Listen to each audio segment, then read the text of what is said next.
What's up, guys? Welcome into Packers Total Access. My name is Clayton. You can check us out on packernet.com. Find me on Twitter at Packers_access. We are flying solo as of the second.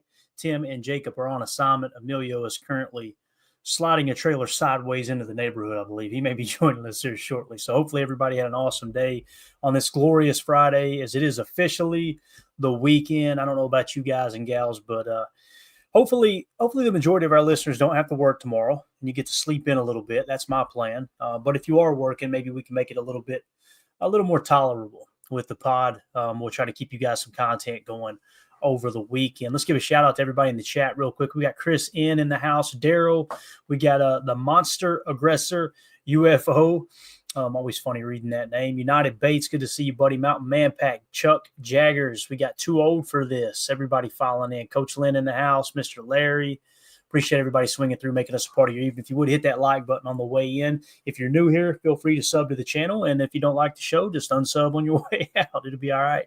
Let's hit the chat real quick, because obviously we had some news break, and we're going to lead off with Matthew Golden. But I want to hit some of these chats real quick. The Monster Aggressor says, Matthew Golden would be insane first round and then draft Dante Thornton Jr. They would be insane speed only if Derek Hardman not there, or Amos and Barron.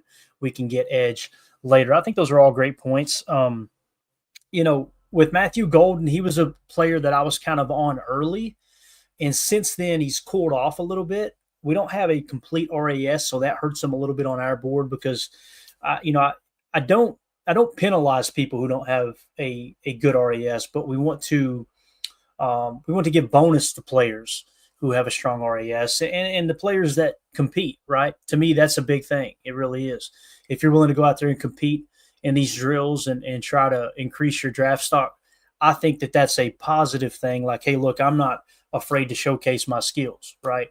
I think that's huge. But yeah, Dante Thornton's very interesting. He's a physical freak. We just got him significantly lower on our board. But when it comes to Matthew Golden, I think he's like in the number 37 spot for us. As I was working today, I was kind of thinking, that makes a lot of sense if they drafted Matthew Golden. You guys remember last year, Jordan Morgan, he was like one or two tiers lower than the current tier of talent we had on our board. But it doesn't mean Goody doesn't have them in the current top tier of talent, right? And I could see Matthew Golden being the pick. I could. That would not surprise me one bit. But again, we got a long way to go. I think there's 7 or 8 top 30 visits that we know of so far.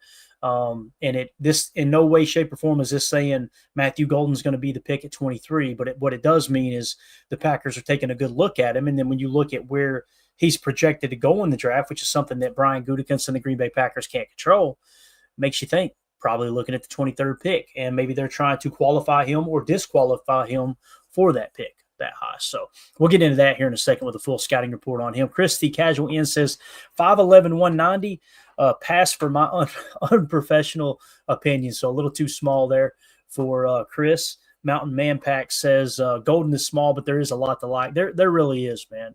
One of these guys that I think he originally came out of Houston and actually committed to TCU, flipped to Houston, and then transferred to Texas after 2 years, if I remember correctly. So he's kind of worked his way up from Houston, who I think we would all agree is a smaller school, much a less popular school than Texas, obviously. Two over this says Egbuka is growing on me. This may be the year for first-round wide receiver since the top end is quite saturated. I could see that too, 2-0 for this. For me, Egbuka is significantly higher now than both Luther Burden and Matthew Golden. We've actually got Emeka Egbuka in the 19 spot on our board now. He's kind of soared towards the top. Now he's the second best wide receiver on our board, obviously behind Tet McMillan out of Arizona, Jordan Morgan's old teammate. So, and the big thing with the Egbuka, he got a 3-point bonus from Greg Cosell. Greg Cosell really liked him.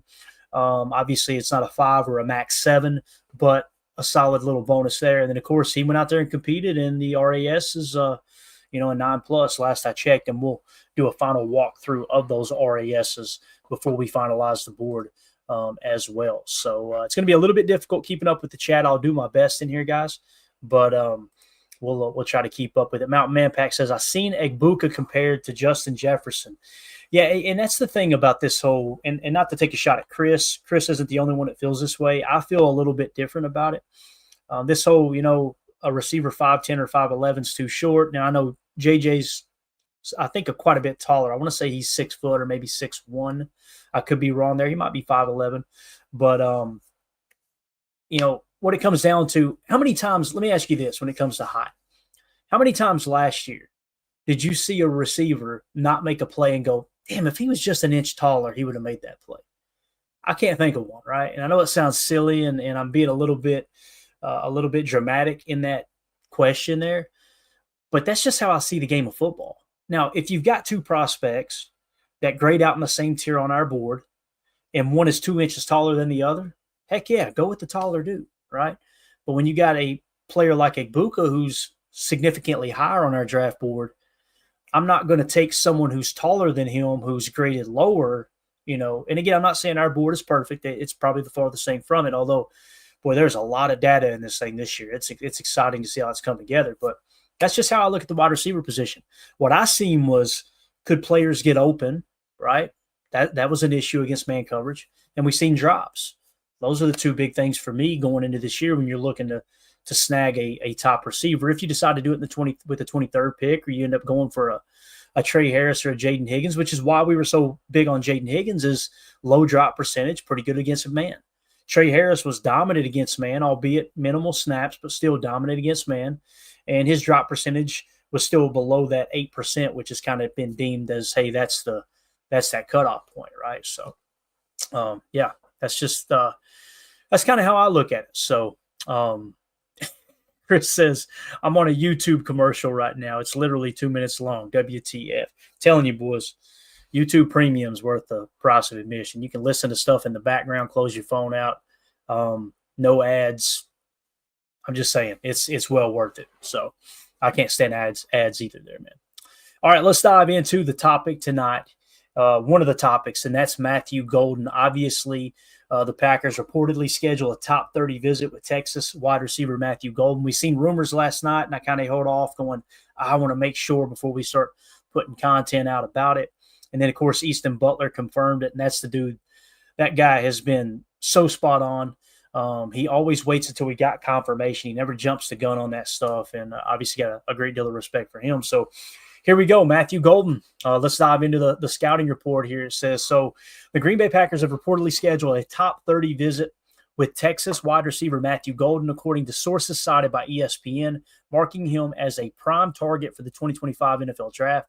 Golden, currently slotted at number 37 on our PTA big board, electrified the NFL Combine with his 5'11", 191-pound frame, blazing 4.29 second 40-yard dash, and polished route running, offering the Packers a dynamic weapon to enhance Jordan Love's aerial attack. So let's just kind of go back to where it started. You see this picture of him in high school, and here's a scouting report coming out of high school, okay?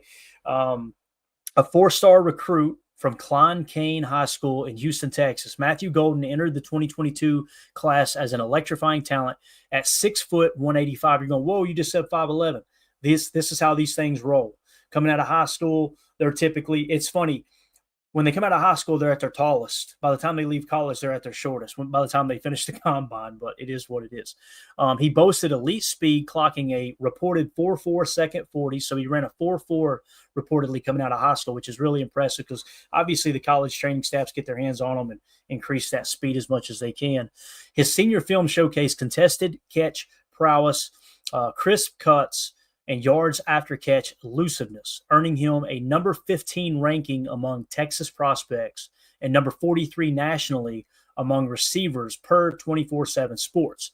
Initially committed to TCU, he flipped to Houston, where recruiters saw him as a speed merchant with slot outside flexibility. I want you guys to really key in on that because that's huge. Again, with Matt LaFleur's offense, it's a big misconception that, boy, to play outside, you got to be huge. That's just simply not the case, man. There's a lot of mixing and matching going on. In my opinion, I'm not saying you should have everybody out there under 6 feet, but when you got guys that can run multiple positions, whether it's Z, F, moving Z, going out to the boundary X occasionally, all those things, lining up in the backfield, which is essentially what the F does in Matt LaFleur's offense as he moved from the slot to the Z to the backfield, all those things. You want a guy who can handle all those things. If you go and get a huge receiver like a Jaden Higgins, right, which we're really, really big on, I'm sure he could do it, but I don't see him being as dynamic as like a Matthew Golden with 4.29 speed, moving in and out of the backfield and doing all those things that Matt LaFleur wants to do to exploit those mismatches. So, all right, so here is Matthew Golden's college statistics. All right, and I tried to fact check these as much as I could, made sure we had the correct numbers. You guys just shout it out in the chat if we're wrong on here. Golden's 3-year college career from 22 to 24 spans 2 seasons at Houston and 1 at Texas, culminating in a standout 2024. As a freshman at Houston in 2022, he played 12 games, catching 38 passes for 584 yards and 7 touchdowns. That was his freshman year at Houston. In 2023, despite a foot injury limiting him to 9 games, he recorded 38 receptions for 404 yards and 6 touchdowns, plus 2 kickoff return scores. So there might be some value there. And kickoff return. Let's say you did decide, all right, we're going to take Matthew Golden in the 23 spot. Think of the camp battle for return specialists. Mecole Hardman, maybe Matthew Golden in there. I want to see Jaden Reed step away from that. I just want him to play wide receiver. That's me personally.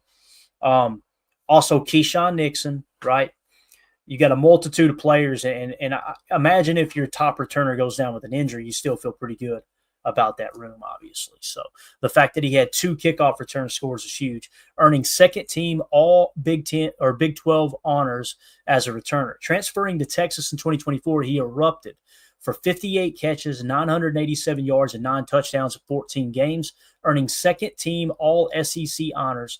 Career totals were 134 receptions, 1,975 yards, 22 touchdowns, and a 14.7 yard average over 35 games, plus 2 kickoff return touchdowns. All right, so here is the PFF card for Matthew Golden.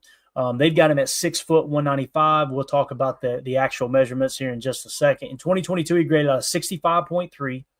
Then he improved to a 68.4. Then he improved to a 74. Keep in mind, in Houston, he's playing lesser talent, right? As a freshman, had a pretty good year, little injury setback sophomore year. Junior year, goes to the SEC, plays for Texas, and has his best year. What you have is an ascending player here. And again, when you're drafting these players, what you don't want to get caught up in, guys, is, all right, what are just the PFF grades? What did he do in college? The goal is to project him to the NFL. What's he going to be in the NFL? Now, a big part of that is going to be this top 30 visit, just like with Jaden Reed. You guys remember Jaden Reed? No one was on Jaden Reed because he ran a slower 40 time. I want to say a 4.5 40. And obviously, PFF grade was better the year before he came out, so everybody was just kind of quiet on him. He goes in, meets with the Packers, and later on, they said when they had him in for the top 30 visit and the workout, he actually ran a 4.4 40.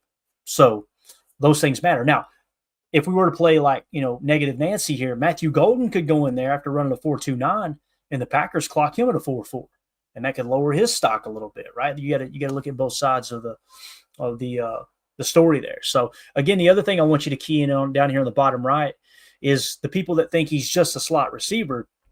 Last year, he had 175 snaps in the slot, right? Out wide, 664. And obviously, he had 55 kickoff returns. He also lined up in the backfield 12 snaps. So to me, this just feels like Matt LaFleur looking for another player similar to Jaden Reed that they can move all around this offense. And if you were to get Matthew Golden and he can take on that role of F, then you could put Jaden Reed at Z, and now those positions become very, very interchangeable with whatever cheat motion you want to unveil that you have not shown yet to NFL defenses. If that makes sense. So, all right, moving along. Detailed scouting report entering the draft. Measured at 5'11", 191 pounds at the combine. Golden boasts an explosive build with 30.63-inch arms. His scorching 4.29 40 highlights his elite speed, while his 2024 Texas tape reveals a refined route runner with a knack for separation. Golden excels on slants and go routes, using quick twitch agility and reliable hands to win at all levels. He's versatile enough for outside or slot duties in Green Bay's scheme, though he can struggle against press coverage from bigger corners. Added strength could elevate him into a true number 1 wide receiver, pairing perfectly with Christian Watson's deep threat. And obviously, we're talking about once Christian Watson is healthy there. I love the pairing of him with Jaden Reed personally. I think that would be absolutely awesome. So here is the RAS card. As you can see, it's incomplete. He did measure in at 5'11" even, 191 pounds. All right. And his 40-yard dash was a 4.29 with the 20-yard split being a 9.87 and the 10-yard split being a 1.47. All three of those scoring in the nines, obviously. So if he were to live up to the agility drill expectations, and if his explosiveness, which people say he's explosive, to be a shorter guy at 5'11", one of the things you'll notice, actually, I could probably see it in some of these pictures, is his leaping ability, right? His ability to go up and get some of the higher thrown balls, even though he's a shorter receiver, not of the 6'2", 6'3" stature. So very, very interesting there. What I was getting at is if he were to complete that RAS card, I feel really, really confident he would be a 9+, scoring him a 5-point bonus. We're not going to do that because every year we leave it blank if the RAS card is incomplete, right? Because not just like it's not like you look at it and go, oh, his RAS was bad. No, you look at it and go, either he was too hurt to compete or he chose not to compete at some of those things. And I don't want that to help him. We could pencil it in for 5. And if we were to do that when it comes to our boy Matthew Golden, he's got a 34 score. So that would put him at 29, which would put him in the 34 spot on our board, I'm pretty sure, somewhere around that range. So it's not like it would scoot him way up. You would still have Luther Burden and Emeka Egbuka above him on our big board. We got Emilio joining us now. Appreciate you jumping in there, buddy. I know you've been battling the heat like me today. It got pretty toasty up here. Hopefully you drink 86, man. 2 gallons of water down. Worst part, still got a thorn in the tip of the index finger, but that's the worst. And you just got to wait. Give it 2 or 3 days, and then you just squeeze that sucker.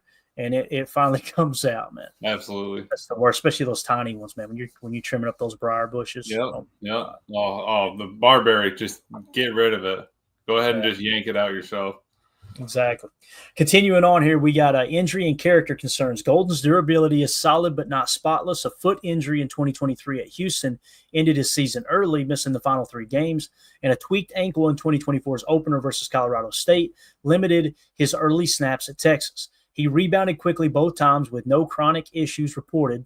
NFL Network's Tom Pelissero clocked him at 21.2 miles per hour on a 2024 deep ball per Next Gen Stats, signaling full health. Off the field, Golden's a coach's dream, praised by Houston's Dana Holgerson and Texas's Steve Sarkisian for his football IQ and leadership with zero character flags. Emilio, how do you feel about our boy Matthew Golden? And I can scroll up and down here and give you a little bit more on him. We'll talk draft projection here in just a second. But what do you think about Matthew Golden, man? He's a little bit lower on our board than the 23 spot, but I would have no problem with this if he just completely wows Goody and the boys. I think it's that last sentence right there. That's just the first thing to get you thinking about the Packers wanting to take him. With the 0 character flags, football IQ, and leadership. Yep. I mean, that's just music to Goody's ears. Mark Murphy, Matt LaFleur, too. Remember, we're talking Goody's making all these picks, but he's still got to do it for Matt LaFleur, for Jeff Hafley. We still got to make sure that, that the team's going to work out. I love that he's got the speed. I think Coach was saying it here. I heard Golden on tape did not play fast because Ewers could not throw the ball that far on deep balls. I think that's when you put in the Drewski there. Yeah, I'm not saying, I'm just saying. But I think that's the truth because, you get somebody with that kind of speed. Why do you have to pick a fast corner? Because they have to be able to compete with the wide receiver speed.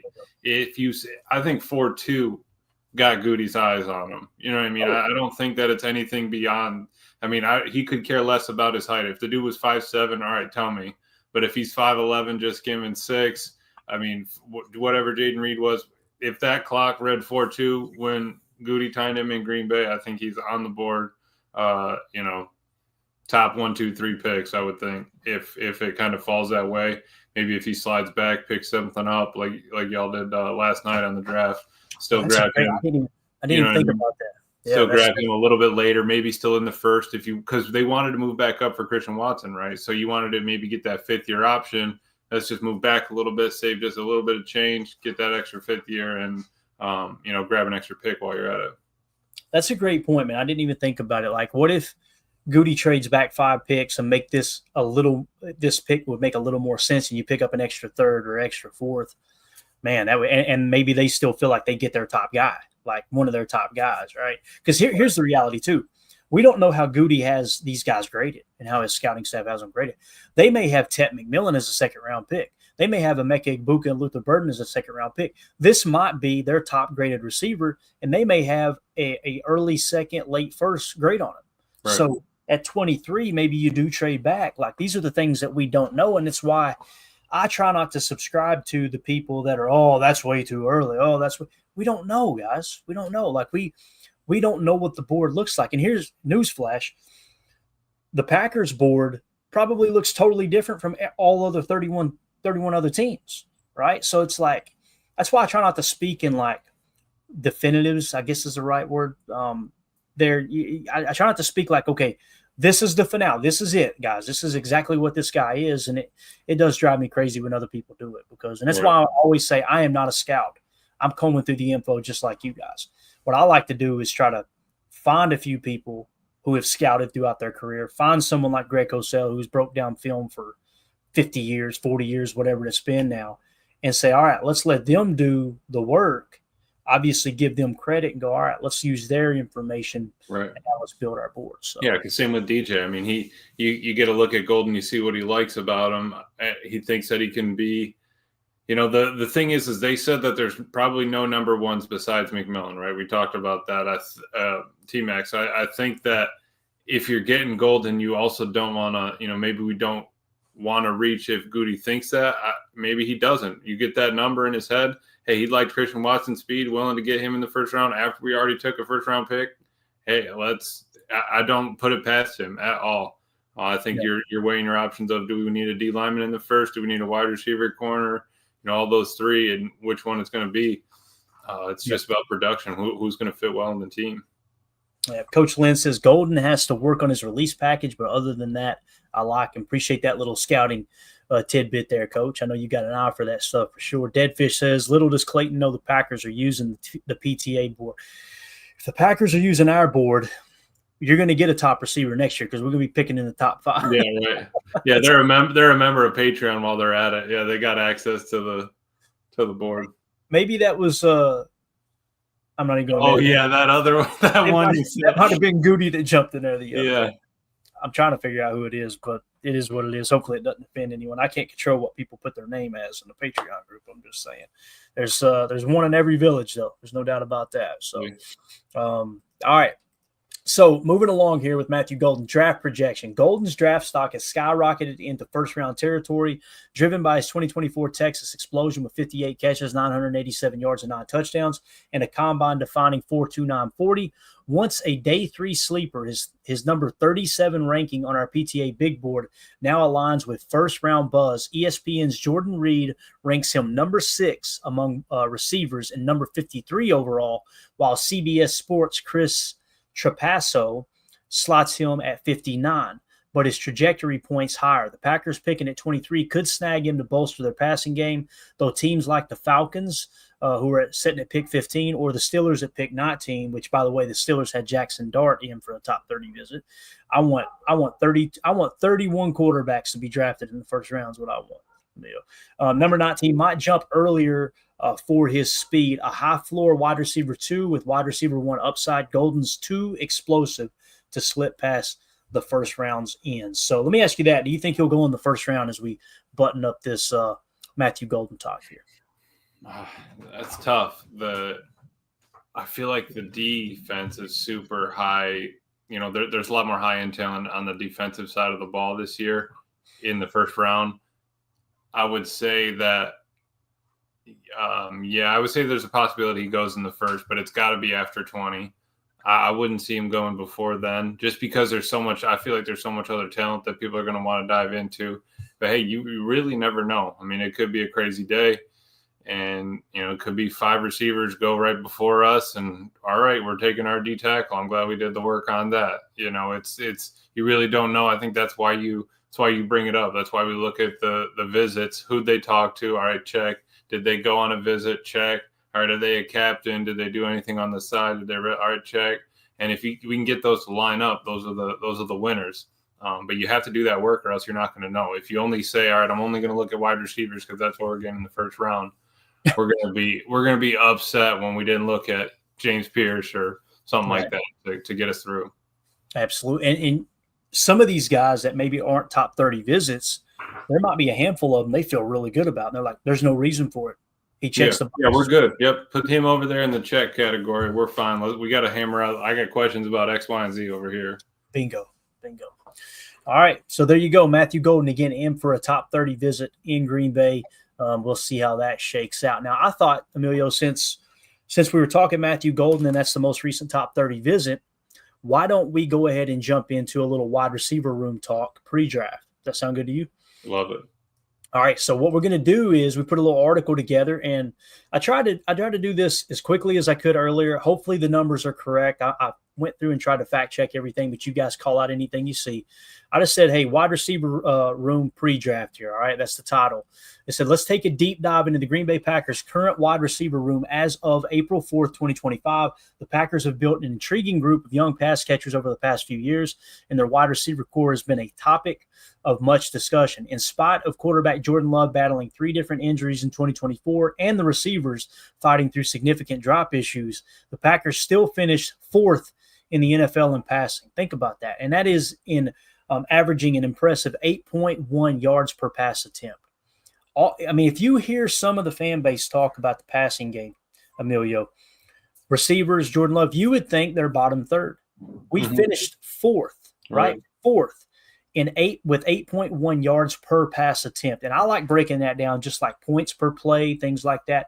That means every time you threw the ball, okay, you averaged 8.1 yards of success. Now, of course, there's incompletions in between, but that means you made it up on the other plays, and that's what it kind of averaged out to. I think that's the true gauge of how efficient, how successful, how explosive an offense is through the air. Because I'm sure you look at that number, who's 32nd? Where are we? 3 yards of play, passing the ball? How are we even going to move down the field? Bingo. So, that's something that we need to keep up. And obviously Matt's been crushing it with scheming. Let's get different plays in here. We got to keep improvising. The game's always changing. I think that's absolute, that's just point proven right there. He's getting it done with what we said, they can't catch. Jordan's hurt. Our O-line was, Swiss cheese sometimes. So I think that it really is impressive.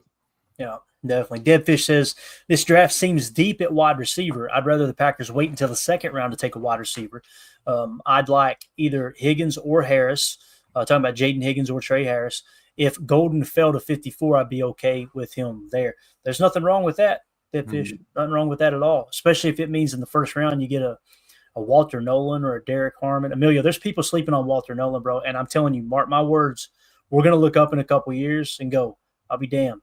He is a beast. Really believe it. It's amazing the Walter Nolan slander out there right now. And you just turn on the tape, and he is just blasting guys into the backfield every play, playing with power. Again, we're talking receiver right now, but give me one of those dudes in the first, and then a Jaden Higgins or a Trey Harris in the second. Right. I'm good with that. I think that's a great plan, Deadfish. And we've talked about the fact that there's going to be 20, 30 wide receivers that are going to go in the draft easy. So that's not that's not a narrow margin. There's going to be a huge scatter shot. How many of those 20, 30 are actually going to pan out? All those different things. I think you do have a shot at it later on if you're, keyed in on something soon. Definitely. All right, so here's a breakdown of the key players, their roles, strengths, challenges, and the overall state of the room based on the latest information, including their 2024 offensive PFF grade. So I just went through the room here real quick, okay? Key players in the wide receiver room. Jaden Reed, he had a PFF grade of 71.7. His role, primarily the slot receiver, though he can play outside when needed. His 2024 performance, Reed led the Packers in 2024 with 55 receptions for 857 yards and 6 touchdowns, establishing himself as a dynamic playmaker. He's known for his speed, shiftiness, and ability to make contested catches, which is still wild to think about that. People see the drops and, oh, he can't catch the football. And then we watch him make catches in double and triple coverage. Strengths are his quickness, versatility used on jet sweeps and end arounds, and a knack for big plays. He broke the Packers' rookie reception record in 2023 with 64 catches, showing his potential early on. His challenges have been Reed struggled against man coverage in 2024, and his drop rate was notable at 12%, 9 drops on 75 targets per Pro Football Reference. His usage also seemed to decline in the second half of the season with shorter targets rather than the downfield plays he excelled at earlier. Now, what could that be? Could it be Jordan Love not being able to step into the throw quite like he wanted to? Could it be the fact that Jaden Reed tweaked his ankle on an end around and now LaFleur knew, hey, he's not going to be able to stretch the field the way we need him to? Mm-hmm. And then lo and behold, we had a top 30 visit with a 4.2940. You know what I mean? It just makes sense. So he goes on to say contract status entering his third year in 2025. He's still on the rookie deal through 2026. We got it right here. So his cap hit this year, $1.9 million. And then next year he's under contract at $2.2 million. That's his cap hit. So and that's why you take those chances on receivers in the draft. I mean, it doesn't have to be, all right, we wanted to go for Christian to get him in 5th year. Fine. We didn't happen. We took Romeo. Everybody's on the 4-year. All right, let's see which one pans out. Which one are we going to pay? Because I mean, you have a growing offense right now. You've already paid some O linemen. You got Jordan paid, so you're at least kind of squared away there. You need to keep something in flux to keep those numbers down so that you can kind of get through it. Obviously, you're going to keep adding with the deals and all that. But I think that having a decent rotating crop of wide receivers is not going to hurt you in the long run. You could take Matthew Golden in the first, and 2 years down the road, Dontavian Wicks is getting $40 million. You know what I mean? Yep. So it's like it really could just be the luck of the draw. Whatever happens, you just got to take that best bet that you have for your team that's going to help them. You got Romero Hill in the house. Appreciate you swinging through, buddy. Good to see you. Greg Rice says it would speak volumes about the confidence the front office has in the wide receiver room if we didn't get one until late in the draft or UDFA. Elijah Badger, maybe? His receiving is tough. Pat Bryant, maybe? I'm just saying. Like, it would really speak volumes, Greg. And again, what's the ultimate goal? To improve your team, right? Okay, you got to identify what do we need to improve. The running game was solid. The passing game, we were basically 4th in the league, essentially, right? Now, the biggest thing that was wrong with our offense was Jordan Love turning the ball over. If he didn't turn the ball over, I think they would have had – their numbers would have been so high, it would have been like, holy cow, this is like Aaron Rodgers, Brett Favre type stuff. In terms of, especially with the cheapest wide receiver room in the entire league. So I think that comes into play a little bit there as well. And I could see that, Greg. I'd have no problem with that. And thinking about how he kind of approaches drafts, like what did we need last year? We needed some help on the offensive line. Obviously, it didn't pan out that Morgan played all those downs. But then what did he do in the second? All right, well, let's go get Bullard. Let's go get Edgerrin Coop because we needed help at safety. We needed help at backer. Where do we need help this year, right? So I think that's where you kind of chase down. That's how we've narrowed it. Yeah. 2-0 for this says our wide receiver room's putting in work in this offseason. Wicks is looking really good. The Wicks slander gets me a little bit. I'm not going to lie. We'll get to him here in a minute, Emilio. But, like, we forget how good he was his rookie year. And it's like all of a sudden this dude isn't allowed to have a sophomore slump. You know what I mean? Like, and again, do I think Wicks is going to be a Hall of Famer? No. Do I think he's going to be an All-Pro? Probably not. But I think he's got the potential that if he returns back to that rookie season form and maybe just takes a slight step forward, you can go, that's a solid number 2 receiver. Yeah. And I'm telling you, it's kind of what it feels like in this wide receiver room is you got we said it last year, and I did get made fun of a little bit for it. I ain't going to lie. I feel like we have a room full of number 2s. I believe that. I believe Jaden Reed's a borderline number 1. When I say number 1, guys, I'm not talking about a field tilting wide receiver. I'm talking about a guy who can be number 1 on the depth chart, right? Romeo Doubs, like you put him on any roster in the league, he's competing for that number 2 spot. I just about guarantee it. Christian Watson, when he's healthy, that you could probably contact all 31 other teams and go, hey, would you be interested in Christian Watson? They'd say, hell yes, if he's healthy. It's just the injury issue. Obviously, that's the big issue. So I have a lot of faith in Wicks. Now, does that mean you don't go out and try to improve your team if the board says, hey, best player available is this wide receiver? Absolutely not. You go get them, man. You got to get that. But again, fourth in passing, I just don't see it as a huge issue, me personally. No, but you have to keep replenishing it. It's not, you're never not going to at some point have to take one. It's just everybody's wanting the first rounder. Is it going to happen? Who knows? What difference is it going to make if the fourth rounder, Romeo Doubs takes off and gets paid versus the first rounder that, didn't pan out. Now he's off the team. That's it. Yeah. Let's see here. Coach Lynn says Kyle Williams, maybe. I'm going to check real quick, Coach. I feel like our board is a lot lower on Kyle than most. We've got him in the 158 spot. But his RAS, I'm showing a 0 on an RAS, which means it would be less than 7. I don't know if it was complete. I imagine it was. But the Senior Bowl, he balled out, though, and that's usually a pretty good sign. So that's something to kind of, hey, let's look into. He was 64th at his position in 2024. Consensus Big Board had him at 147. The PFF Big Board had him at 152 at the end of the college football season. Obviously, coming out of Washington State, maybe a little lesser known. I think he has climbed up boards since then, but you guys know how our board is. We want to base it strictly on how did people feel at the end of the college football season, and then we'll control how much we add bonuses with the offseason stuff. So Kyle Williams out of Washington State's in the 158 spot for us, Coach. So, yeah, a little later, that'd be about right. What pick would that be, Amelia? Would it be like fourth round? I want to say, let me just pull up the banner real quick. It would be 159 is fifth round, 124 is fourth. Got it. So somewhere around the fifth round. Yeah, Coach, you're spot on there, man. I'd be okay with that. That would be about where his value sits on our board. So good stuff there. All right, let's move along here. Next on the list is Christian Watson. All right, his PFF grade last year, 69.1. His role, outside receiver, deep threat, and the team's primary, quote, field stretcher. 2024 performance, Watson's season was cut short by a torn ACL, limiting his output. When healthy, he's the Packers' most physically gifted receiver at 6'4", 208 pounds, and elite speed at 4.32 40-yard dash. In 2023, he had 422 yards on 28 catches with 5 touchdowns, but injuries have been a constant issue. His strengths are exceptional athleticism, size, and speed make him a matchup nightmare when on the field. He's the only true deep threat in the group. All right, challenges. Durability is the big question mark. He missed significant time in each of his 3 seasons with his ACL recovery. Will likely sideline him for the first half of the 2025 season. Drops have also been an issue at times. His contract status, he's in his contract year. We've kind of talked about this, Emilio. There's a good chance that he's going to have basically from November through January to prove he's worthy of a new contract. Now, there's a little bit of precedent.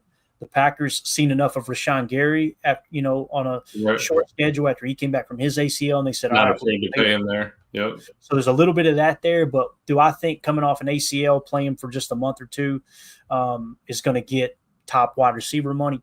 Probably not. But there's a couple different ways you can look at it, right? You can let him play this out, let him test the market, and try to get him back on a market deal, or you can offer him something as soon as you feel comfortable with the ACL being good.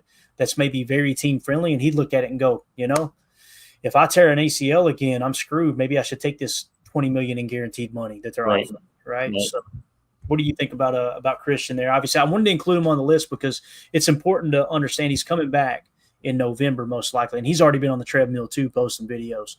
But when he's healthy, man, he's dynamic. It's just we cannot, just like Jair, we can't deny the fact that he seems to be always banged up, man.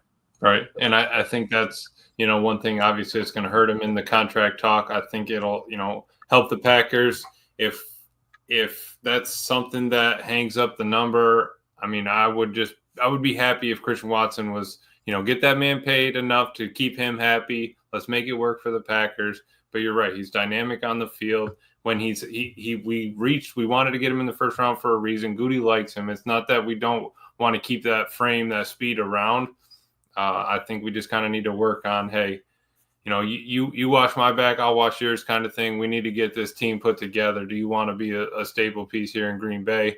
I love the way he fights. I love the way he works. He's a team player. He wants to be there. He's real. I mean, he's gotten 100 times better, well-spoken in front of the media. I mean, everything about him, he just carries the G. So I I wouldn't be opposed to making that man a little happy, even if it hurts our bank, and say, all right, let's take a chance on something. I mean, how often are we risk takers as a Packers organization? It's not very often that we're, taking a shot in the dark there. And dealing with the Romeo Doubs issue last year, whether you believe Romeo, as some reported, was upset with his role in the offense, or if you think it was something, mental health aspect, which there's been people talk about that too. Christian Watson was a leader through that situation. He was vocal. Like, yeah, I talked to Rome about it and this and that. And he was just one of these guys that anybody who thinks that he's I hate using this word when I talk football because it's such a serious word, but anybody who thinks that Romeo Doubs is a cancer on this team, I challenge you to go back and watch the tape last year and watch how his teammates reacted when he made a play after that suspension. Yep. They love that dude. Yep. He's the farthest thing from that. He is a different kind of guy. You can tell he's extremely, extremely uncomfortable talking to the media. There's, to me, I met a lot of people like that growing up, where it's like you could tell they had a rough upbringing and they don't quite know how to interact with groups of people. I'm like that. You'll see it at the draft, guys. I won't shut up on the podcast. If I meet up with you guys at the draft, I'll be the most quiet person in the group because I can't stand being around crowds. I'm an introvert by nature, big time. Many people don't know that, but when you're a business owner and you got to talk to customers and colleagues and all that, you better get over it quick or you're going to go hungry. That's just the way that goes. I relate to people like Rome, though, that's not that vocal, outspoken person. And man, it really pissed me off hearing some fans go, can he just not look happy? Can he look happy for once? Why do you care if he looks like he's happy? Right. What are we even doing here? He just scored a touchdown, and you're pissed off that he just handed the ball to the ref and didn't act like it mattered to him. Like, what are we talking about here? Give him the old T.O. blacked out visor just so he doesn't have to see. I mean, if people didn't see, his face, we'd be set. And then they wouldn't have to worry. Rome scored a touchdown this game. Move on from it. I think that, it's just – it really is crazy. But you think about it, after they go into their team meetings, right? They do the quick team meeting, then they're off to their position groups. Someone's got to take control of that room. No, right. I mean, someone's got to sit in the chair and say, guys, like, we got to catch the ball. We got to do this. We got to block. We got to help out Josh. We got to help out Jordan. That's something that has to be done. And I think that Christian probably has taken that belt. So who's going to step up now moving into the season? Who's going to take the reins this year? Because, hey, man, it's 2025 is coming up. We got to go. Christian's not going to be here. Somebody's got to take that torch. Yeah, absolutely. All right, we're going to talk about Romeo Doubs when we come back on the other side. For those of you listening on the pod, we'll see you over there for hour 2. We appreciate y'all. For those of you listening on the pod, got it on loop. Boy. Boy, I'll tell you, we take 10 for granted, don't we? Dude, just absolutely. Welcome in hour 2. This show sucks, you know it, and we're back. All right, so it's Doug Kirchner. I hope I'm saying that name correctly there, sir. Ronnie Lott never smiled in his life, and he was the GOAT. Amen to that. Ronnie Lott was. If anyone who just heard that name mentioned, well, who's Ronnie Lott? Shut this stupid show off. Go to YouTube right now. You're already on YouTube and just search Ronnie Lott highlights and sit back and enjoy it. It's absolutely awesome. So, all right, Romeo Doubs. PFF grade last year, Emilio, 69.7. His role, outside receiver, possession, target, and third down specialist. That boy, he is who Jordan Love is looking for on third downs, and he usually delivers. 2024 performance, Doubs caught 46 passes for 601 yards and 4 touchdowns in 13 games. He's known for reliable hands and disciplined route running in the short to intermediate range. His postseason performance in prior years, 234 yards in 2 games. That's wild to think about. We forget that. In the playoffs of 2023, in 2 games, he had 234 yards receiving. You think Jordan ain't looking for him in tough times? Highlights his clutch ability, strengths, consistency, and toughness. He's often Jordan Love's go-to guy in critical situations, has the best hands in the group with an 8.1% drop rate career average. All right, challenges, 2 concussions late in 2024 raised health concerns and a 1-game suspension for conduct detrimental to the team. If you guys are wondering, he skipped practice. He basically didn't show up to practice. They were worried about him. When the rumor came out, he missed practice. I'm not going to lie, man. I immediately went to, oh, no, something bad's happened. So I was happy to hear that he just didn't go to practice. I know many fans weren't happy about it, but I thought for sure something had happened, like, oh, this is going to be horrible when we get the news. So thank God it wasn't that serious. But suggests potential chemistry issues. He's not a deep threat, limiting his ceiling. All right. Contract status like Watson, he's in the contract year in 2025 with free agency looming in 2026. You see the cap hit this year is at $3.5 million. He's going to be an unrestricted free agent, and that will be in the year 2026 next year with him turning 26 years old. We kind of talked about Romeo a little bit, but what do you think about Rome, man? Do you think there's a chance they extend him? To me, it seems like if I had to put money on an Emilio, I would think unless he's going to take an extremely team-friendly deal, they're probably just going to let him walk into free agency, I would imagine. What do you think about that, man? Am I off there? No, I don't think you're off. I think my take would be that Jordan Love really has a strong relationship with him, and I think that if Jordan, I think if Jordan put in a good word, they would probably put in a little bit of effort to try to bring that man back. I think that he's given him and shown him enough. Besides the 2 concussions at the end of the year, like, what is he? He's been out there. He's just been consistent, right? He's one of those guys that kind of puts his head down and just works. Lunch pail dude, right? You bring the lunch pail to work, go home. And I think that Jordan would really want to try to keep him around. If it's, obviously Jordan knows, all right, I can't keep everybody, but that out route to Romeo on the sideline, toe touch, that out route is like, that thing is unstoppable, it seems like sometimes. It is, yeah. So you go back and watch go ahead, I'm sorry. No, I was just saying that would be kind of my take. I think that Jordan might try to put in a good word, and if I know you're saying team-friendly deal, they might feel like they're going to bend at some point. They always can't get a deal, at some point you are going to have to shell out. Though trust me, I'm only looking for the yellow sticker. Jacob is too, right? That's probably he's out there shopping right now at Ross. Absolutely.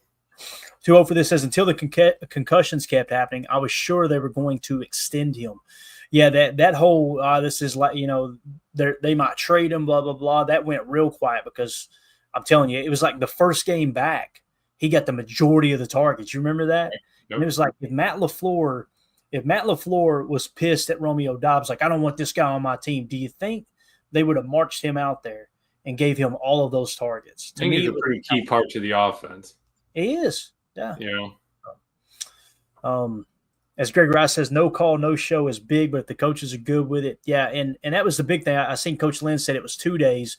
The way I understood it, and I could be wrong, Coach, is he missed that day of practice, and then when they sent somebody to his house to find him, they found him. He was there, and they said the reports that came out, and again, this wasn't the coaches never said this.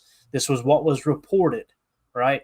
That he was upset with his role on the offense. And then Matt LaFleur, if I remember correctly, at a press conference said, we told him to take tomorrow off, get his mind right. And then they suspended him for that game, and they started fresh next week. That's the way I remember it, but I could be misremembering it. So I think that was right. Sometimes you just need a breather, right? You got a lot built up. Let's just reset, man. And if it happened during the season, if it happened right now, would we even know about it? No. You know what I mean? Like if it's, something he's going through, just need a quick reset. All right, it's whatever. Yeah. Moving along here. The newest addition, Mecole Hardman. I threw him in above Tay Wicks. All right. Now, I'm not saying that he's going to start over Tay Wicks. You guys heard me, how I feel about Tay. I think there's a chance he can return back to his rookie form and take that next step and improve. But with the Mecole Hardman signing, I looked at it and was like, okay, Christian Watson's going to be out, right? Who's going to be the deep threat? Let's say we don't draft any wide receivers. Jaden Reed's going to be your slot. Use Mecole Hardman occasionally on the outside with that blazing speed to stretch the field vertically. You got Romeo Doubs in the boundary X. Tay Wicks can play both the slot, the F, or the boundary X, right? He can really play all three positions. That's the other thing that people don't want to give him credit for is he can move around and play all of those positions. He's got the route running to play in the phone booth that you need at boundary X. He can do the cheat motion and still use the footwork to get open out of the F, all those things, right? So when I look at Mecole Hardman in his role, I feel like this was a signing in case they don't get someone like a Matthew Golden who's got blazing speed, or they don't get someone like a Jaden Higgins or a Trey Harris who's got the height and the ability to beat man coverage and stretch the field vertically. Right. That's why I put him slightly above Dontavion Wicks. Now, here's the thing. He's got to learn the offense. And Andy Reid's offense, quite a bit different from Matt LaFleur's offense, right? If you're going to play F, and maybe they'll just put him at Z or even X at times and put Rome in the Z. If you're going to play F, you've got to know all those choice routes along with where that cheat. The thing that people really take for granted, and I believe they do because I know I was taking it for granted. Emilio, the timing it takes to get that cheat motion to the perfect spot as the ball's snapped and everybody's – I mean, that's a lot more difficult than it looks. Orbit, yo-yo. I mean, the yo-yo, Clay. Come on, you think about it. You get them coming across, right, and you got to time that up. You're coming across right in front. You're at the wrong time. You got to spin back around, and then you double back. You know, then all right. We're running a route out of this. We're going to trap underneath it. I mean, it's kind of crazy, but that's the stuff. You're right. If you're not doing that all the time, but it's the same thing. We want to bring in a number one wide receiver. We want to draft a number one wide receiver. He's still got to learn all that too. I mean, you can always, put him on the outside running 9, but how long can we get away with that until, you need something else from him? Right. Exactly. All right. So here is the breakdown of him. Role, veteran depth and potential speed option. 2024 performance. Hardman signed this offseason. Signed this offseason. He brings experience from his time with the Chiefs. He's not a star, but adds a speed element, 4.33 40-yard dash. His 2024 stats with the Chiefs were modest with only 12 catches for 90 yards and limited snaps. He was injured, if you guys remember. But his higher PFF grade suggests efficiency in his role as a complementary piece. His strengths, speed, and return ability, plus playoff experience. You guys remember the corn dog play? They literally Andy Reid named the play corn dog, where he was Mecole Hardman motioned over, if I remember correctly, ran that zipper or that yo-yo, and then they hit him out wide really quick. Right. Yeah. That basically was the game-winning touchdown in the Super Bowl. Mecole Hardman caught that.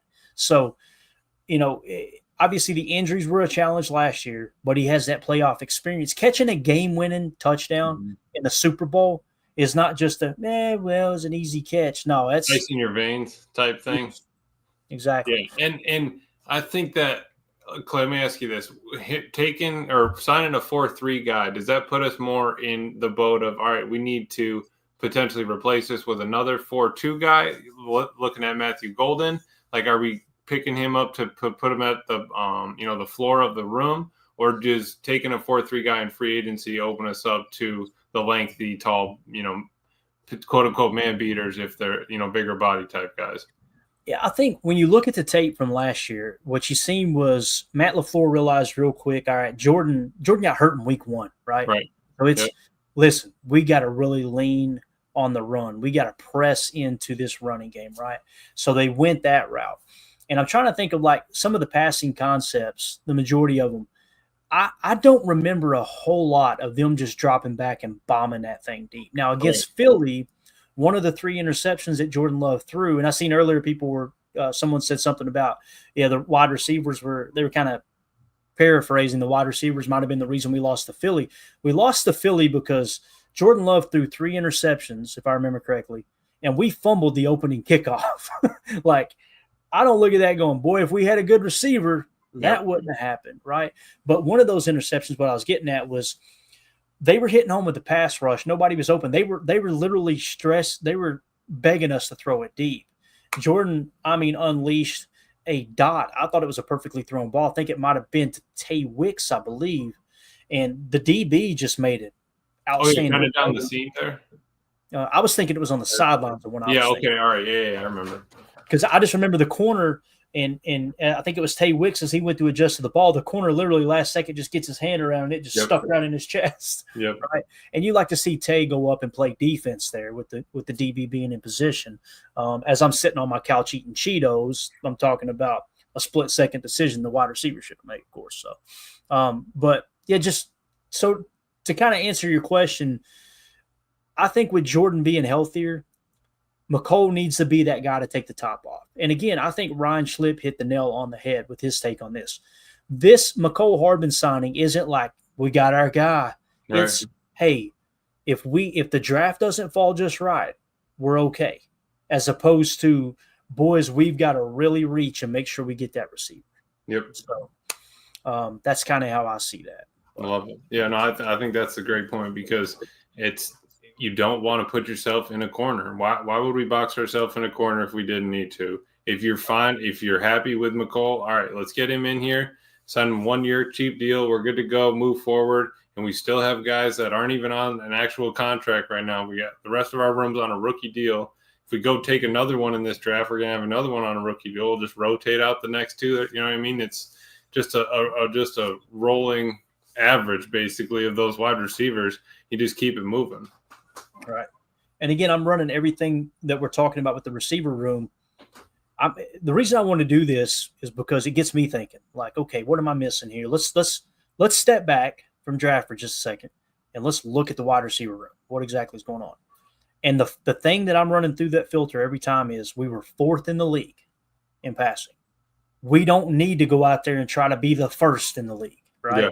The goal should be protecting the football, controlling the time of possession, making sure we're winning the turnover differential, and we're controlling the middle eight. That should be, and of course, the penalties are going to be huge. You've got to. And that's why I really like the Aaron Banks signing, which is kind of what Deadfish is saying here. I like the Aaron Banks signing because I think that will cut down on some penalties, right? You got a veteran coming in.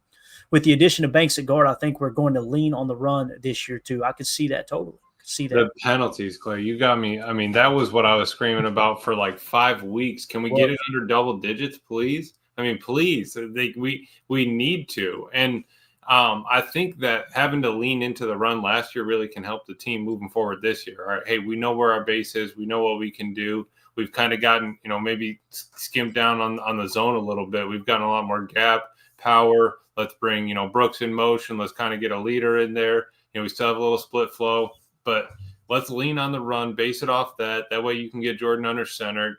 Let's bring play action back. The game is cyclical. We're not sitting in shotgun 5 wide anymore. We kind of rotated around. We got into pistol, a little bit more play fake. Let's get some eye candy back there to open up the space. Matt LaFleur will open up space for wide receivers. We don't need somebody that's going to be, all right, I'm 6'8". I'm going to be able to just chuck this corner to the sideline and just go run a streak.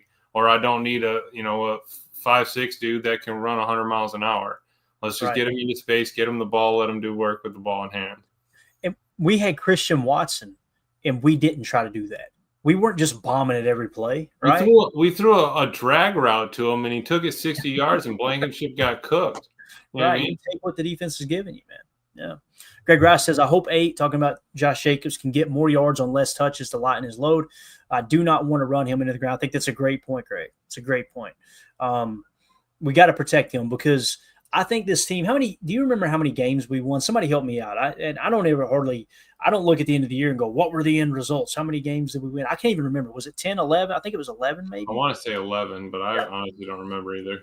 So the goal is win 10 and you're in, right? With this new format, you probably want to try to hit 11, but you win 10 games, you're probably in the playoffs. And look, let's be playing our best football going into the playoffs. Thank you, J. Cole. Remember here on YouTube, he said it was 11 wins. You want to be playing your best football as the playoffs start. That's the thing we did not do last year. Mm-hmm. Bates says 11-6. Thank you, Bates.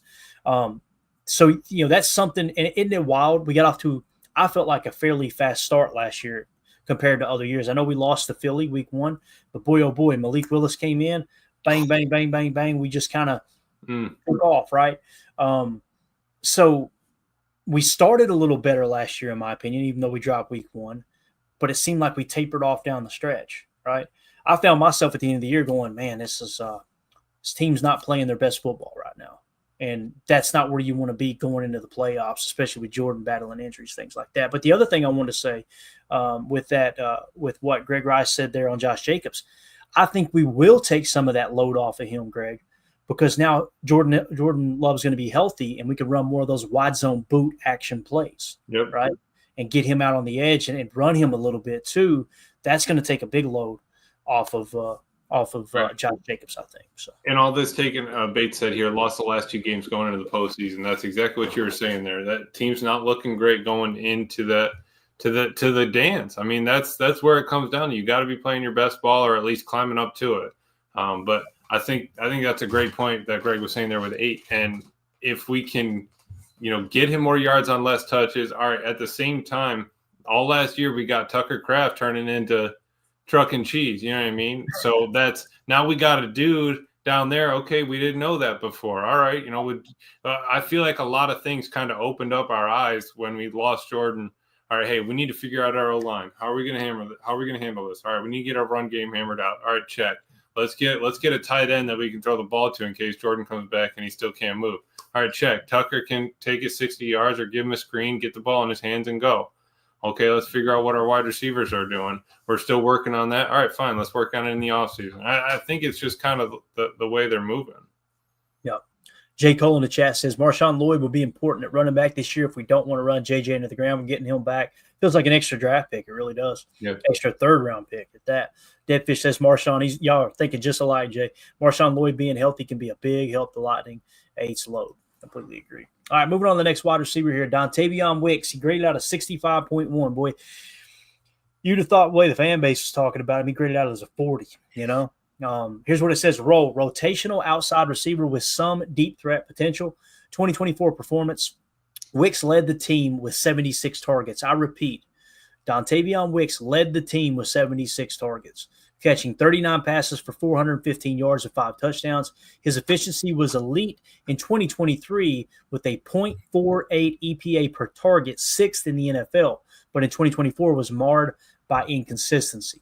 If he returns back to that 2023 form, I'm telling you, man, it's going to be game on. And we'll probably be sitting there going, damn, do we extend Tay Wicks? Is that the guy that, strengths are outstanding route running and ability to get open, 16th in the league in target per route run or per route percentage in 2024. When he catches the ball, he's a playmaker. Challenges, drops were a major problem with a 27% drop rate in the first 10 weeks, though it improved to 10.7% later. He's still developing consistencies. That 10% make me feel a little bit better there, so it did get better. But with 27%, it's just you can't have it. Cannot have it. Right. And, of course, he's still developing consistency. His contract status, entering his 3rd year in 2025 under contract through 2026. So he's got this year and next year left, guys. His cap hit's only $1.1 million this year, $1.2 million next year. I think that's money well spent, in my opinion. So. Yeah, I think you were spot on earlier with hey, can he have a sophomore slump? Absolutely, right? You got tape. You came in as a freshman, started cooking people. You did great on your moves. That you had. Okay, they got tape on you. Bam. All right, we had a little bit of an issue. Maybe I'm not playing great. I don't want him. I don't want it to get into his head, kind of thing. Just move on, man. We got a whole nother year. You got another year on that contract. Just play football. Play what you've been playing your whole life. And you see it kind of. Hey, I had a tough go at it at the beginning of the year, 27%, 1 in 4 passes to him, being the 16th leading. I mean, he's a top number 1 wide receiver in targets, right? So having 25% drop, not ideal, but it's not like we lost all those games either. Right. Going through so it's like you're looking at the 27%, like, wow, that was terrible. What was our record in that? All that matters at the end of the day is win-loss columns. Can we get to the playoffs? Can we win the big game? And he was helping us win games at the time, though his numbers weren't great. I'd say get him back here next year and put in the work in the offseason like everybody does. Yeah. Up next is Bo Melton. PFF grade in 2024 was a 63.2. His role, a depth piece, an occasional big play threat. 2024 performance, Melton has been a fringe roster player, but flashed potential notably with a 105-yard game against the Vikings in 2023. His 3.01 yards per route ran in limited action that year led the team. Strength, speed, and upside in small samples. He's a former 7th-round pick who's earned a role through hustle. Challenges, he's limited snaps, 94 snaps in 2023's final weeks, means he's unproven as a regular contributor. Contract status likely still on a cheap deal with free agency not imminent until 2026 or later. As you can see here, too, in 2026, he is a restricted free agent. So if the Packers want him back, they will have him back in 2026. Bo Melton, I think he's been worth the money. I mean, his cap hits $1 million flat, essentially $1,030,000, right? It can't get much cheaper. Yeah, and I mean, not only that, with the cheapness of the contract, the amount of value we got out of this clip. Cheese curds make my stomach hurt all the time, but I do eat them though. When I yelled that to him, remember when we were in Nashville? When I yelled that to him, and he took, dude, I am so mad my phone stopped recording it. I said, Bo, cheese curds make my stomach hurt. I do eat them though. My man turned around on this walk to the bus, put his hand up, started laughing like that. That's the kind of guy, the run we got out of that. Yeah, and then he retweeted you tweeted you the following day, didn't he? Appreciate the love, man. That was great, dude. But again, he's a guy. He's got a faster 40 time than Christian Watson. Right. We've seen him in mop up time play F last year. I'm kind of feeling like he's going to be the backup F, which makes me think Mecole Hardman, if we don't go out and spend an early draft pick, a first or second round pick on a wide receiver, Mecole Hardman will be that Z stretch in the field. Romeo Doubs, Dontavion Wicks, and the X and the backup slot row as people get banged up, which is going to happen throughout the year. So Bo Melton can be that extra F, and then he can stretch the field vertically too, man. And again, we didn't see him do it a whole lot, but I think it's because Matt LaFleur, that's just not his offense. He's not just going to go out there and bomb it deep because the guy's got 4.3 speed. So. Right. Coach Lynn says here, Bo will be fighting for his job this season. Right. I think that's definitely a possibility, though I do think, to your point, Clay, Matt knows that he knows the offense. He put him in a bunch of different options. He knows the choice routes. He knows when we're, 3-by-1, where he wants that inner slot to go.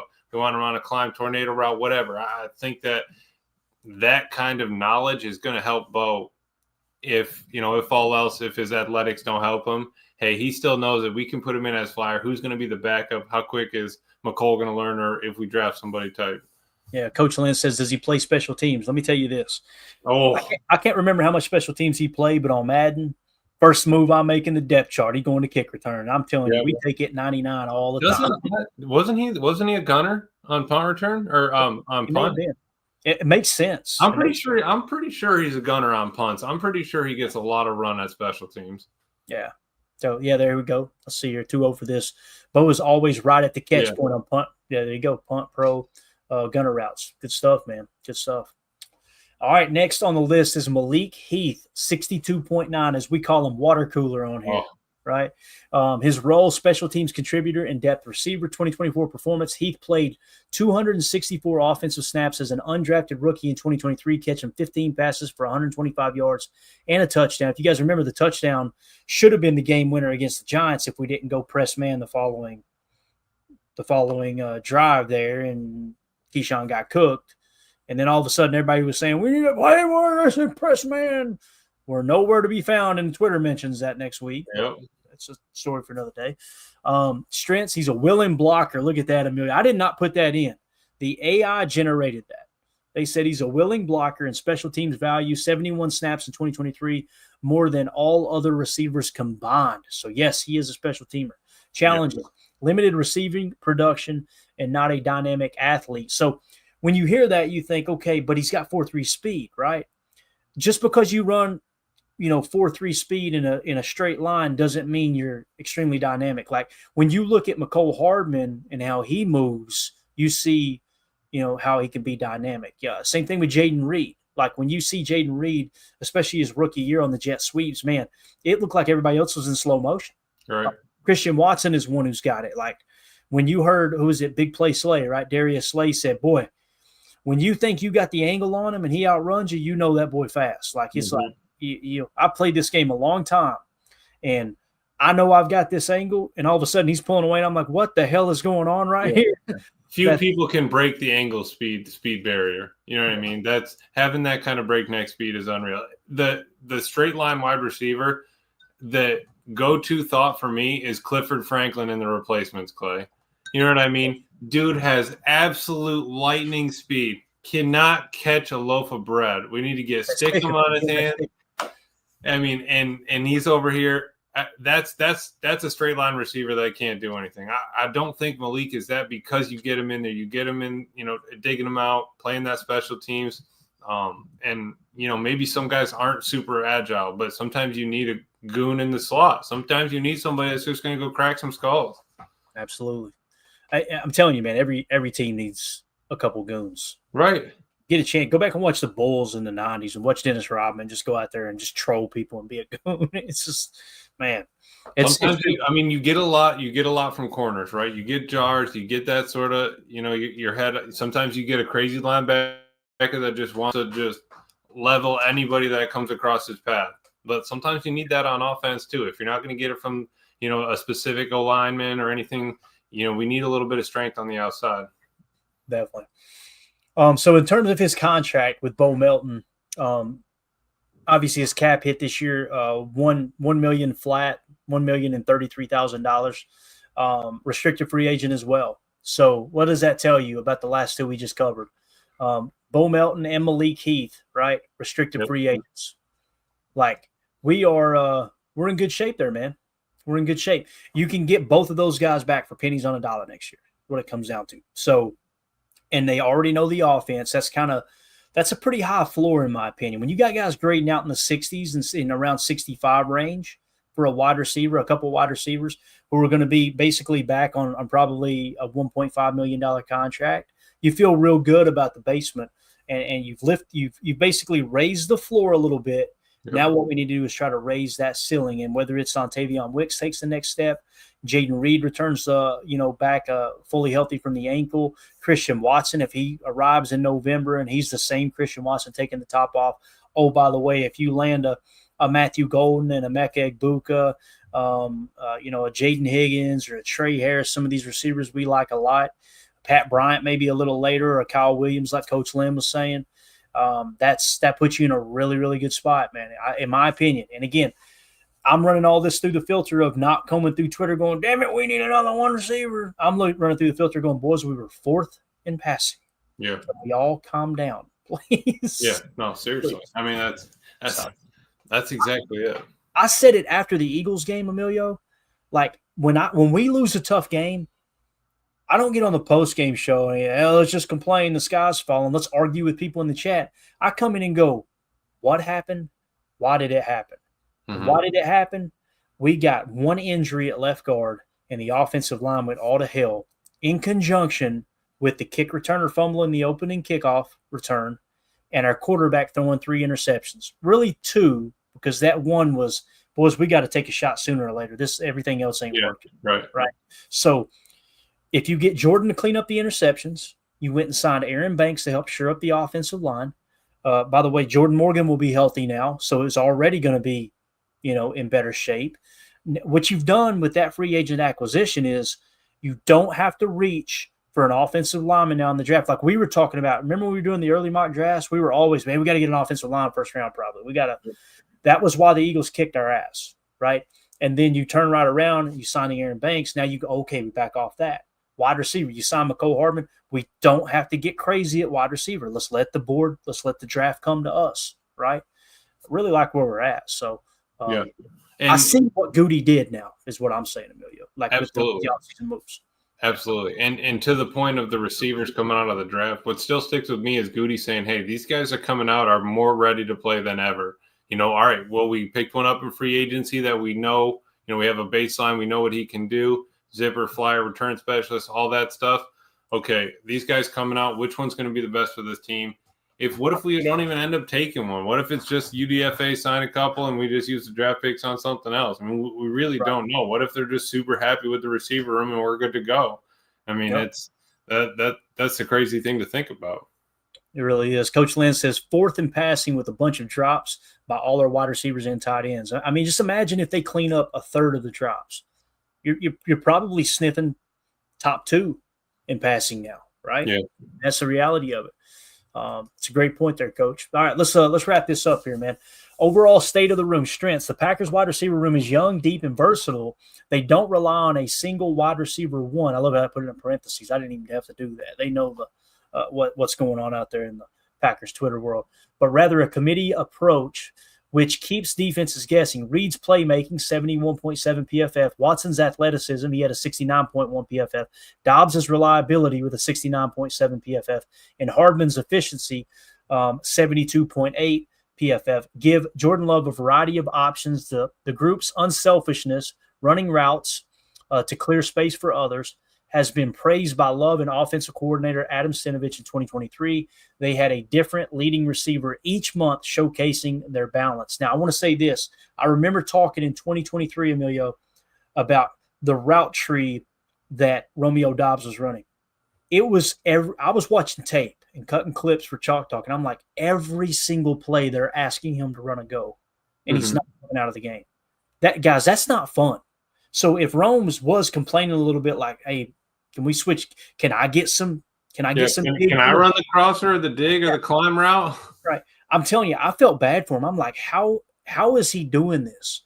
Running 45, 55 yards down the field, full sprint, ball not being thrown to you, coming back to the huddle, going to the other side, running 45, 50 yards down the field, full sprint, and he was clearing things out. When it says unselfishness, clearing space for others, that was Romeo Doubs. Yeah. I'm telling you, in 2023. So, because a guy like that and a guy that comes back to the huddle, and obviously he did say something in the end, but a dude that's going to do that every play and not be dogging it. I mean, you're going to get a guy that, I mean, you saw with all the Bears wide receivers, the dude walked off in the middle of the play. Like, you know, let's just head out of here.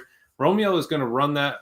You got to run it out or else you're not going to get the safety to bite. You're not going to help out Tucker underneath. You're not going to help out Josh Jacobs holding them on the play, whatever it is, if you're dogging it. Yep. So the challenges, health and consistency are the biggest hurdles. Watson's injury history reflected in his 69.1 PFF grade. Obviously, it's not reflected there. Dobbs' concussions and the collective drop issues. He had 29 to 30 drops, depending on which site you're looking at in 2024, third most in the NFL. Have held them back. Without Watson's speed for the first half of the 2025 season, the offense may struggle to stretch the field, especially if Reed continues to falter against man coverage. The lack of a true alpha receiver has been debated, though their, quote, handful of number twos. Where did they get that from? I think I'm the only person who said a handful of number twos. Hey, this thing listening to me, like, it's just wild. Approach has worked so far. Future outlook. With Watson and Dobbs in contract years 2025 is pivotal. The Packers may not re-sign both, especially if Watson's injuries persist or Dobbs' off-the-field issues resurface. Great that it brings that up.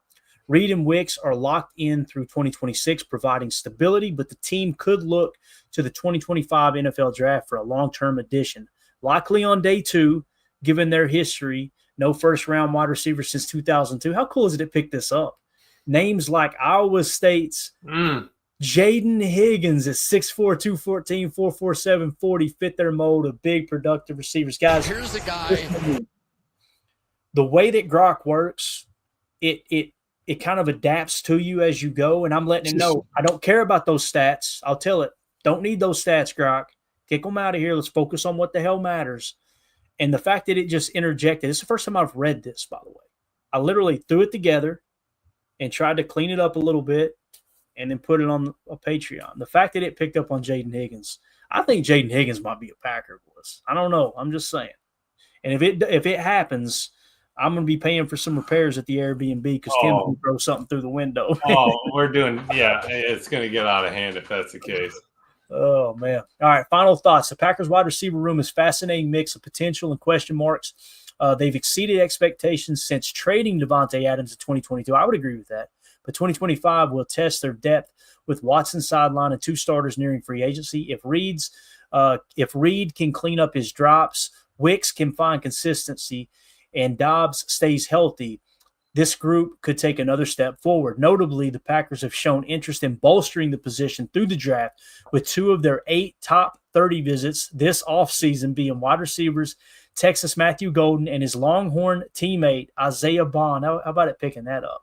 Golden, a speedy, deep threat with returnability, and Bond, a polished route runner with SEC production, could signal a plan to add more firepower. For now, it's talented, unselfish unit that thrives on unpredictability, though a splash addition, whether via the draft or elsewhere, wouldn't hurt. What do you think? Should they stick with the crew or make a bold move? You guys let us know in the Patreon group. So, Emilio, any thoughts on that that whole conversation there with wide receiver, man. I thought there's a lot of information there. It's just good to get kind of that primer. And we're going to do that with the cornerback room soon as well before the draft, because obviously we're in the market for a corner potentially. So what do you think, man? I think it was a great conversation. I think it's, something we have to do. We kind of got to cover all our bases. They're doing the same thing. We're trying to do it too, just 3 steps behind him. And I think that, being able to kind of track who's going where, who do we like, what kind of body frame, okay, X, Y, and Z does all this matchup. Would Matt LaFleur like to do it? I think it's all kind of a numbers sort of guessing game, and it's all about projection. DJ always talks about it. I mean, it's like they projected them out of high school to be what they could. They're projecting them out of college to see what they could be in the NFL. And is it all going to work out? Who knows? That's pretty much what it comes down to. Show up, play. If you're going to be great, it's going to happen. If not, all right, let's move on. We got another year, another draft. Yeah. 2-0 for this said earlier, if any other team signed Hardman instead of us, lots of fans would be hating on Goot for not signing him. Same fans hate Goot for signing. It's so true, man. So true. And again, I try not to pay it any attention. I try to get that stuff out of my algorithm. And if somebody comments on a tweet of mine or tags me in a tweet and they're just an absolute ass, I hit block and move on. And I'm telling you, boys, it is glorious. The timeline is all I'm doing is learning about the draft, learning about the Packers, and building towards this year and how we can make the show better. I could care less about these fans. You'll hear me mention them because no matter how much you clean it up, it still makes its way in occasionally. You just got to keep it out of your face and do not engage. Do not feed the trolls. That's the way to do it. In terms of the B&B, though, 2-0 for this says, are you guys going to build a blanket fort and tell ghost stories at the Airbnb? I can see it. The Airbnb is going to be command central for doing the show, for doing the live stream. And the majority of the time, we're going to be at the draft until the draft actually starts, and then we're going to get back over to get the live stream cranked up. It's going to be a blast, man. I can't wait. SDM40 says Clayton will be flushing the toilet continuously in fascination. That's right. We don't have running water in Kentucky, baby. Yeah. So, all right, Emilio, you got anything else, man, before we wrap up here? Dude, this flew by. I mean, I can't believe it's already hour 20. That's no, man. My fault. I was late. Glad to hop on. I'm glad we got to dig into that. And it's just something to put in the feather in the cap. All right, check. We looked through our wide receivers. I think that we probably need to run that down on DTs and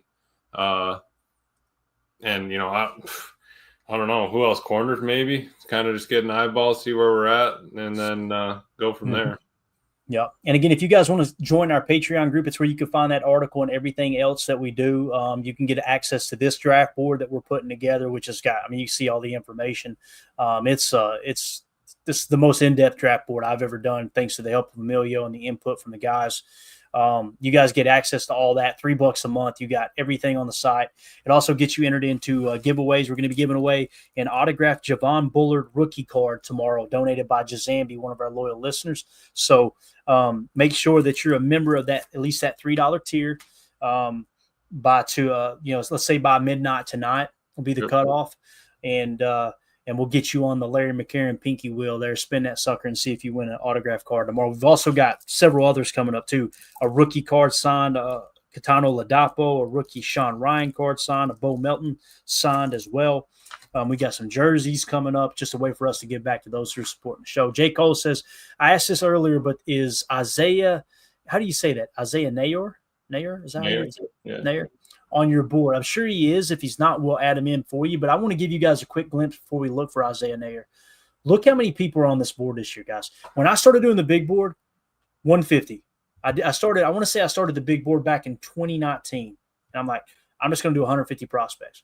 And it grew to 215 and 220. Last year, we were like 280 or something last year, Emilio? Is that what it was? Yeah.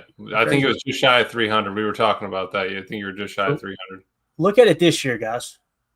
Look at the numbers on the left. This is insane. Look at this. 400. We just cracked the 500 mark.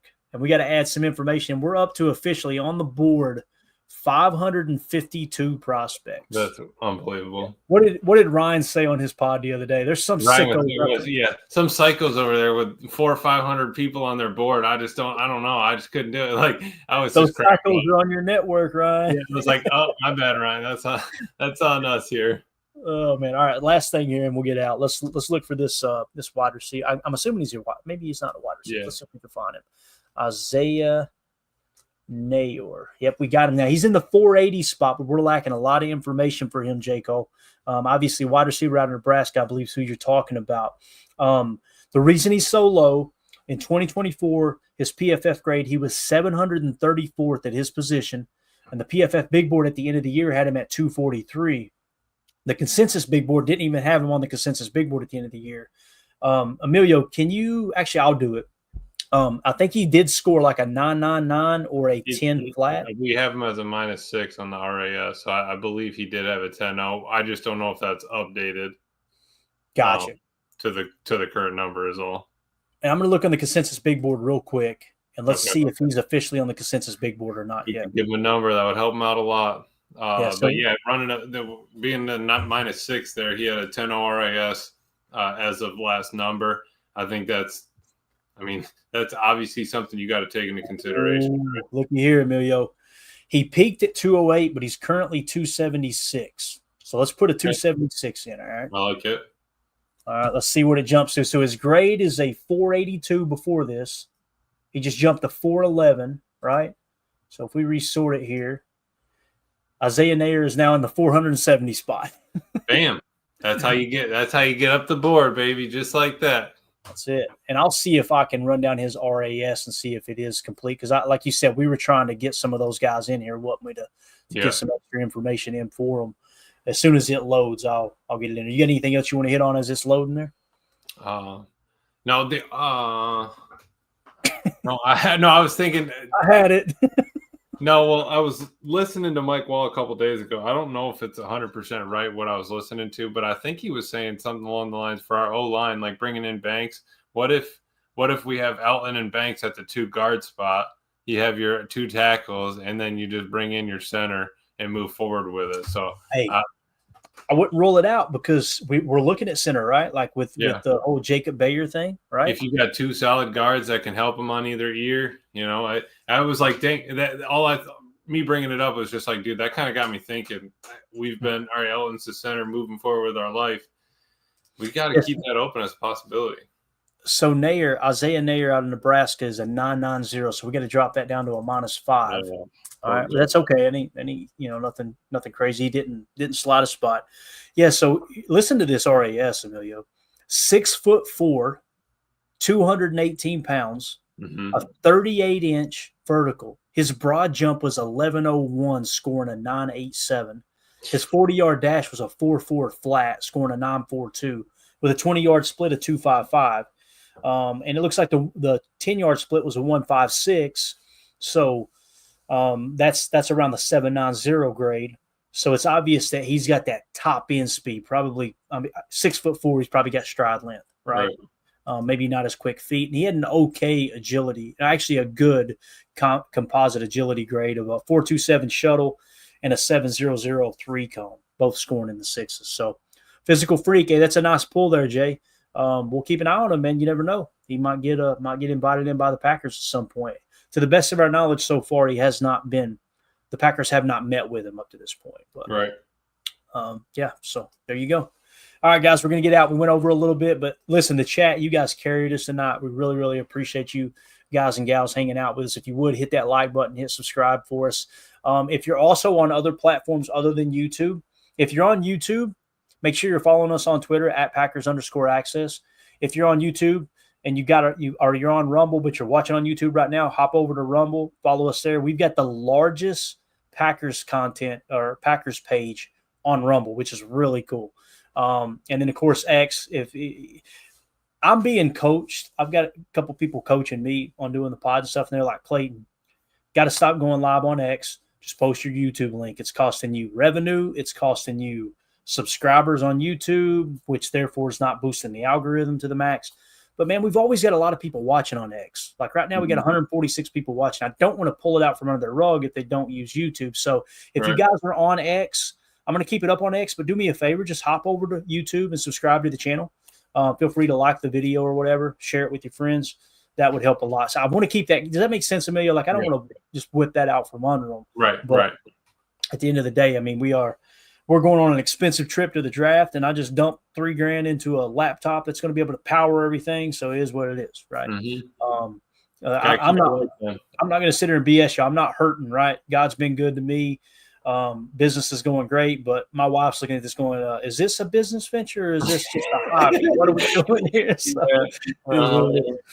all right. That's it, guys. Appreciate y'all. Emilio, thanks for jumping on, man. I know it was a rough day, busy day out there, but appreciate you swinging through. We'll see y'all tomorrow, 7 p.m. Central for PTA Live. Everybody have a wonderful evening and take care. There we go.